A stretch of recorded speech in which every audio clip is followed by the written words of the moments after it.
मुंबई में हर कहीं दही हंडी की धूम है। हर कोई गोविंदा पथक अब रास्ते पे उतर आया है और उस दही हंडी की खोज में है जहां वो दही हंडी फोड़ सके। इस वक्त डोंबिवली में हम देख सकते हैं बाजी प्रभु चौक पर एक के बाद एक जो है पिरामिड खड़े करने की कोशिश ये गोविंदा पथक कर रहे हैं। मुंबई में हर कहीं और मुंबई से सटे जो इलाके हैं डोंबिवली कल्याण हो वहाँ हर कहीं गोविंदा पथक इस तरीके से हुजूम हम दिख सकते हैं। यहाँ पर भारतीय जनता पार्टी की ओर से जो रविंद्र चौहान हैं मंत्री हैं उनकी ओर से हर साल आयोजन किया जाता है। हमारे साथ रविंद्र चौहान, इस साल भी एक बड़े पैमाने पे आप आयोजन कर रहे हैं और चुनाव का माहौल भी है। विपक्ष तो यही कहता है कि चुनाव का माहौल है और आप बिल्कुल सबको साथ में लाने के लिए और वोट बैंक की कहीं ना कहीं राजनीति। मुझे कहने में आनंद होता है कि डोंबिवली शहर की ये जो दहीहंडी है ये दहीहंडी बहुत बड़ी दहीहंडी होती है। यहाँ पर 300 से 350 दहीहंडी के पथक यहाँ पर आते हैं। हिंदू त्योहार मनाने के लिए हिंदू त्योहार का जतन होना चाहिए, इसलिए इस दहीहंडी उत्सव का आयोजन सालों साल से भारतीय जनता पार्टी के माध्यम से बाजी प्रभु चौक के अंदर यहाँ पर किया जाता है।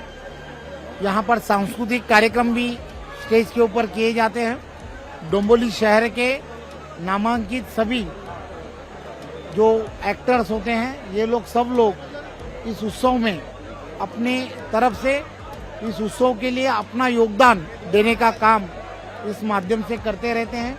इस उत्सव में जैसे महिलाओं के भी बहुत पथक यहाँ पर आ जाए हैं और हम हर साल एक थीम के साथ ये उत्सव मनाते हैं। इस साल प्रगतिशील महाराष्ट्र इस नाम से हमने ये पूरा का पूरा उत्सव अरेंज किया है। आदरणीय देश के प्रधानमंत्री नरेंद्र मोदी जी के नेतृत्व में महाराष्ट्र राज्य के मुख्यमंत्री आदरणीय एकनाथराव शिंदे जी, आदरणीय देवेंद्र जी, अजीत दादा, इनके नेतृत्व में की जो सरकार है सामान्य लोगों की सरकार है। ये सरकार के माध्यम से बहुत सारे ऐसे निर्णय लिए गए हैं कि जो सामान्य आदमी के हित के हुए हैं। जैसे कि अभी मुख्यमंत्री लाडली बहन हो, युवाओं के लिए भी स्कॉलरशिप की योजना हो, वैसे ही बुजुर्गों के लिए तीर्थ यात्रा के लिए योगदान हो। ऐसी बहुत सारी योजना जो है ये सरकार के माध्यम से जो की है उसका प्रचार और प्रसार करने का एक माध्यम इस माहौल में हम दहीहंडी के माध्यम से हजारों लोगों तक ये पहुंचाने की कोशिश करें।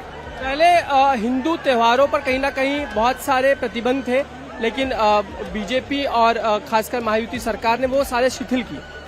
तो आपको मालूम है कि पहली जो महाविकास आघाड़ी की सरकार हुआ करती थी उन्होंने हिंदू या सभी लोगों के त्योहारों के ऊपर पाबंदियां लाई थी।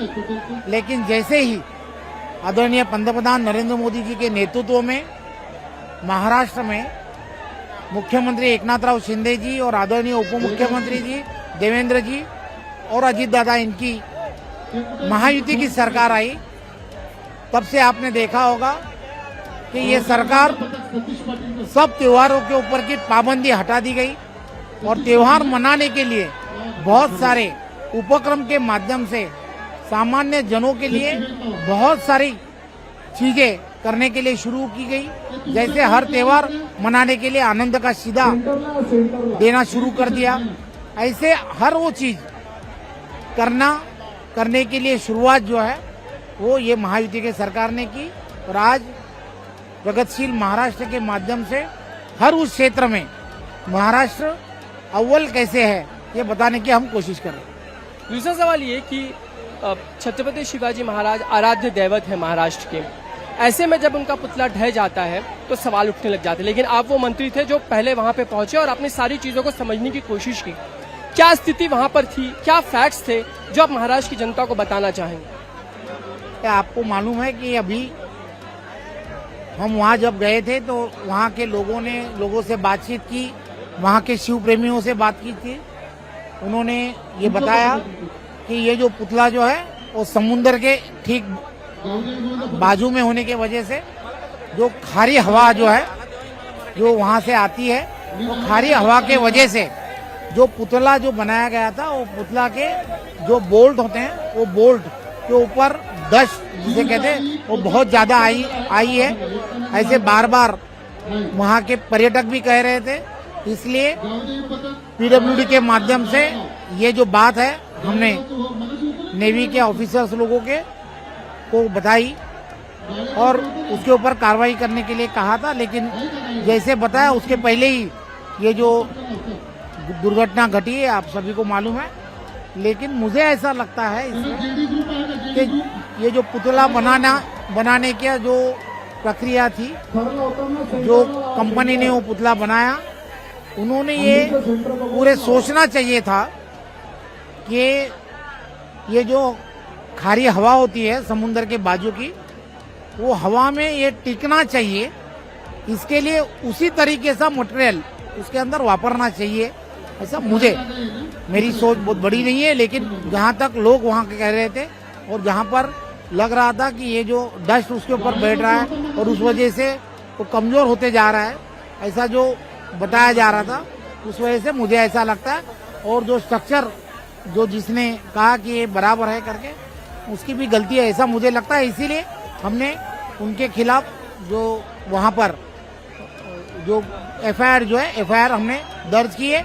इसमें अभी जो बड़े लोग हैं, इसके अंदर के जो तज्ञ व्यक्ति होंगे, ये लोग सब लोग इसकी पूरी जांच करेंगे और जो दोषी है दोषी को कार्रवाई करेंगे। लेकिन हमने महाराष्ट्र के मुख्यमंत्री एकनाथराव शिंदे जी और देवेंद्र जी और अजीत दादा जी को कहा है कि जल्द से जल्द, लोगों की भावना है कि वहाँ पर जल्द से जल्द वो फिर एक बार छत्रपति शिवाजी महाराज का पुतला विराजमान हो, वो जल्द से जल्द सरकार के माध्यम से करने के लिए हमने कहा है। कोशिश होगी चुनाव से पहले छत्रपति शिवाजी महाराज का पुतला पुनः स्थापित। मैं ऐसा नहीं कहूँगा कि चुनाव के पहले भी ये जो पुतला बैठा जो वहाँ पर विराजमान होता है, स्थापित होता है, तो अभी पूरी जानकारी लेनी चाहिए। जानकारी के बाद में वो शतकों न शतक, मतलब सालों साल वहाँ पर वो बना रहे, ये हमारे लिए बहुत जरूरी है। हम जैसे हर उस शिव प्रेमी को इसकी ठेस पहुंची है, ये जरूर है। इससे सवाल अब ये उठता है कि खासकर जो वर्क ऑर्डर है, क्या वो नेवी की ओर से दिया गया था, और जो आर्टिस्टिस्ट कंपनी है उसे किसने नियुक्त किया? ये सब जो चीजें हैं, ये सब चीजों के लिए नेवी ने ही वो वर्क ऑर्डर दी थी, उसकी अपॉइंटमेंट भी उन्होंने ही की थी। ऐसे में जब सारा कुछ जब नेवी ने किया था, तो खासकर बात चल रही है कि जो प्लेटफॉर्म है, जो चबूतरा है, वो क्या पीडब्ल्यूडी ने बनाया? ये जो पूरा का पूरी जगह थी, जगह जो है ये महाराष्ट्र शासन की थी। महाराष्ट्र शासन की होने की वजह से हमने उसे पीडब्ल्यूडी के अंदर वर्क किया और फिर हमने उसके ऊपर खर्चा जो करना चाहिए था, खर्चा करना था, तो खर्चा करने के लिए उसके ऊपर तटबंदी जो करनी थी, जो पूरी की पूरी खराब हो गई थी, वो तटबंदी करने का काम सार्वजनिक बांधकाम विभाग के माध्यम से हुआ।